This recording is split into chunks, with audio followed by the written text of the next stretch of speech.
Hello friends, ನಮಸ್ತೆ. ಇವತ್ತು Sunday special Hemagiri ಬೆಟ್ಟದಲ್ಲಿ ಜಾತ್ರೆ ಇತ್ತು. ಸೊ ನಾವು ಹೇಮಗಿರಿ ಬೆಟ್ಟಕ್ಕೆ ಹೋಗಿ ಜಾತ್ರೆ ಎಲ್ಲ ನೋಡಿಕೊಂಡು ಪೂರ್ತಿ ಹಸುದು ಎಲ್ಲ ಬಿಸ್ನೆಸ್ ನಡೀತಾ ಇತ್ತು.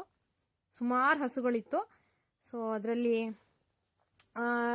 1,00,000ದಿಂದ ಹಿಡಿದು ಸುಮಾರು ಒಂದು 8-10 ಲಕ್ಷ ತನಕನೂ ಬೆಲೆ ಬಾಳುವಂಥ ಹಸುಗಳು, ಅದು ಜೋಡಿ ಹಸುಗಳು.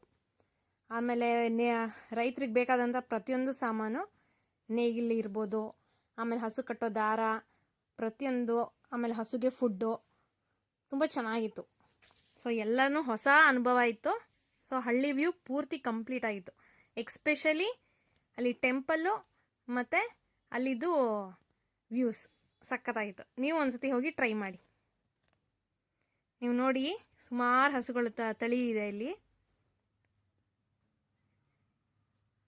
ಸೊ ಎಲ್ಲ ಮುಂಚೆನೇ 2 ದಿನ ಮುಂಚೆನೇ, ಜಾತ್ರೆಗಿಂತ ಮುಂಚೆ ಬಂದು ಎಲ್ಲ ಅಲ್ಲಿ ಪ್ರಿಪೇರ್ ಮಾಡಿಕೊಂಡು ಸ್ಟೇ ಆಗಿರ್ತಾರೆ.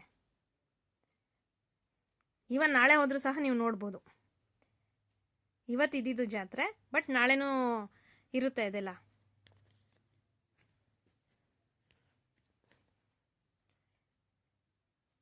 ನೋಡಿ ಎಷ್ಟು ಥರದ್ದಿದೆ ಅಂತ. ಒಂದೊಂದಕ್ಕೂ ಅಲಂಕಾರ ಎಷ್ಟು ಚೆನ್ನಾಗಿ ಮಾಡಿರ್ತಾರೆ ಅಂದರೆ ತುಂಬ ಚೆನ್ನಾಗಿ ಮಾಡಿರ್ತಾರೆ. ಕೆಲವರಂತೂ ಅದಕ್ಕೆ ಅಂತಲೇ ಮಂಟಪ ಅಂತೆಲ್ಲ ಕಟ್ಟಿರ್ತಾರೆ. ನೋಡಿ, ಈ ಥರ ಸೆಪ್ರೇಟಾಗಿ ಡೆಕೋರೇಷನ್ ಮಾಡಿರ್ತಾರೆ. ಇನ್ನು ಕೆಲವರು ಹಾಗೇನೆ ಇಟ್ಟಿರ್ತಾರೆ. ಸೊ ಇದೊಂದು ವ್ಯೂ ಇತ್ತಲ್ಲಿ, ತುಂಬ ಚೆನ್ನಾಗಿತ್ತು. ಸೊ ಕೆಳಗೆ ಪಾಚಿ ಜಾಸ್ತಿ ಇತ್ತು ಅಂತ ಕೆಳಗೆ ಇಳಿಲಿಲ್ಲ.